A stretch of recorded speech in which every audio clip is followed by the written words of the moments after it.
Darren Till. Coming off a win over Donald Cerrone, people were saying he's the dark horse of the division.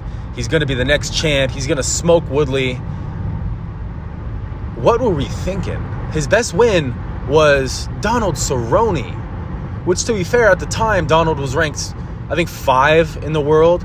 But still, I think Donald had just gotten smoked by Masvidal. And, of course, Till goes in there in the first round and knocks him out, finishes him, TKOs him, rather. And then he gets a fight against Wonder Boy, which was one of the worst fights of the year. Nothing really happened. I mean, I think Till dropped him in the 4th or the 5th.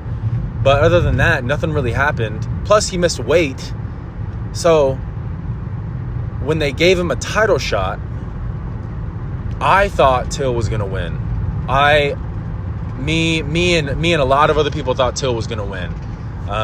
Thought he was going to beat Woodley. Thought he was going to smoke him. Thought he'd be too big. He was a gorilla. His striking was going to be too good. But no, Darren Till. He lost to Woodley in 2018. Lost to Masvidal in 2019. Got a razor-close decision against Gastelum, which I was terrified for Darren Till going into that fight. And it was really nice to see him win, but he comes back at 185, loses to Whitaker, which was a good fight. I don't think it was the most competitive, but Darren Till had some good moments in that fight. But lost to Whitaker, loses to Brunson, loses to Duplessis. And yeah, I mean, now he's going to be boxing. I'm pretty sure he was boxing Julio Chavez Jr. But I'm pretty sure that fight got canceled, and there's a replacement, some random guy. He could even I wouldn't put it past him to be like a YouTube influence boxer.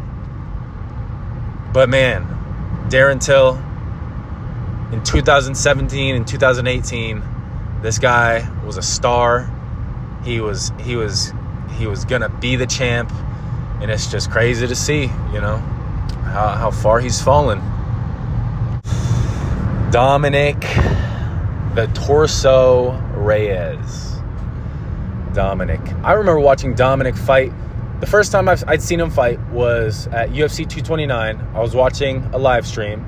UFC 2, or maybe I shouldn't admit that, but UFC 229. He was fighting OSP, and I remember at the end of one of the rounds, at the horn, he had knocked him down, dropped him bad. He won that fight. Then 2019, he goes on to fight Chris Weidman. I believe he had fought one person in between OSP and Chris Weidman, but I can't remember at the moment. But I know he fought Chris Weidman coming up from 185, smoked him easy. And that was in, I believe, October of 2019. And then February 2020, beat John Jones. I know he didn't get the decision, but he beat John Jones. And then John Jones vacates the belt on his ventures up to heavyweight. And they obviously put Dominic Reyes in the title, the vacant title bout, because he won his last fight against John Jones, but technically not. So going into the fight against Jan, I saw Jan as a lamb going to the slaughter. I did not think Jan was going to win that fight. I knew Dominic Reyes just put on one of the best performances against one of the greatest of all times, probably the greatest of all time, in John Jones. And I thought Jan was a dead man. I was nervous for him all week on Fight Island. But Jan Blachowicz goes in there, breaks Reyes' nose, and knocks him out. I think in the second or the third round. Knocks out Reyes. Then Reyes goes on to fight Yuri Prochazka in Yuri's second fight in the UFC, which is insane. In his second fight in the UFC, gets knocked out in spectacular fashion, face down on the canvas in the second round. And then we're like, all right, let's give Dominic Reyes a little bit of a step down in competition. Let's give him a little bit of a step down in competition. So they give him Ryan Spann, gets knocked out in the first round by a jab. Now, Dominic Reyes, that's a 4-fight losing streak, 3-fight vicious KO streak. That Superman Spann KO was vicious. But he did come back recently to knock out Dustin Jacoby. I almost said Justin Jacoby. No, Dustin Jacoby knocked him out in the first round. So he's coming back. He got a nice finish in his last fight, but granted, that's against Jacoby. I'm not a hater, but I mean, of all the damage he's taken, I love Dominic Reyes, but I just don't see him reaching the top when he's fighting guys with big power like Rakic and like Yuri again, Pereira. I mean, I just don't see him beating those guys.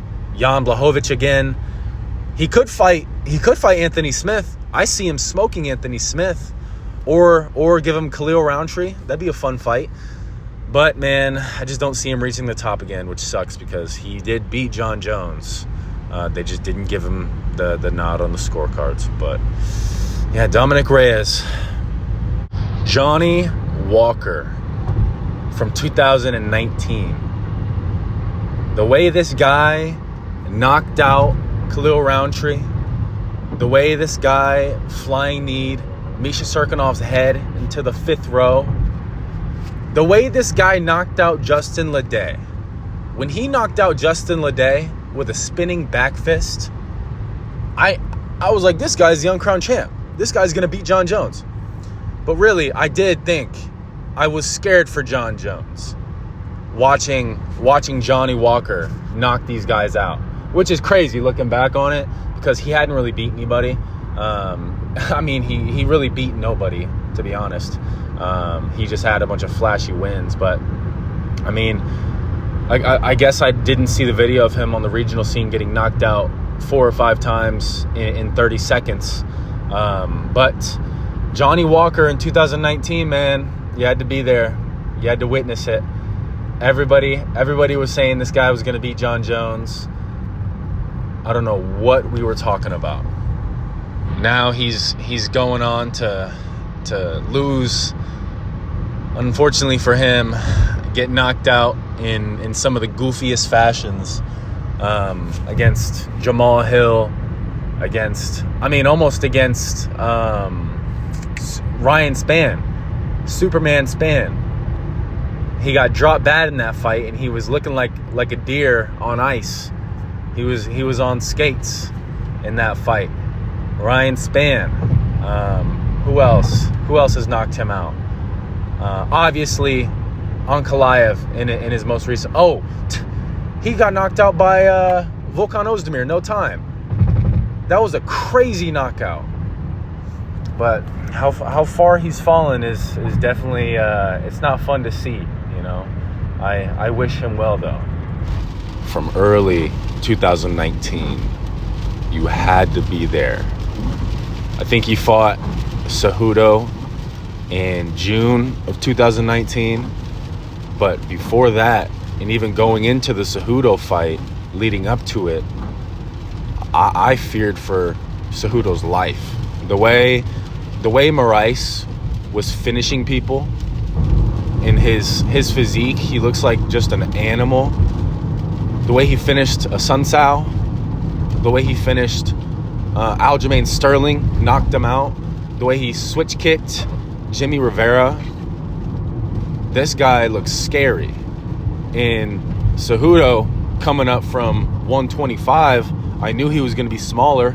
I knew he was going to be, likely to get KO'd by a head kick or something crazy from Marlon Moraes. Early 2019, Marlon Moraes, you had to be there. You had to see the way he was finishing people. He was the new champ to me. He was gonna be the new champ of 135. But Henry Cejudo had that dog in him. That dog came out, that Mexican dog, and he ended up breaking him. That fight, the Henry Cejudo fight, Marlon Moraes, that was the fight that I think of when I think of doubting a fighter. I was doubting Henry Cejudo going into that fight. And after that, I was like, man, you can't doubt anybody. Because Marlon Moraes just got broken by Henry Cejudo. From that point on, anytime I think of counting a fighter out, I think of that fight. That was a crazy fight. It was crazy.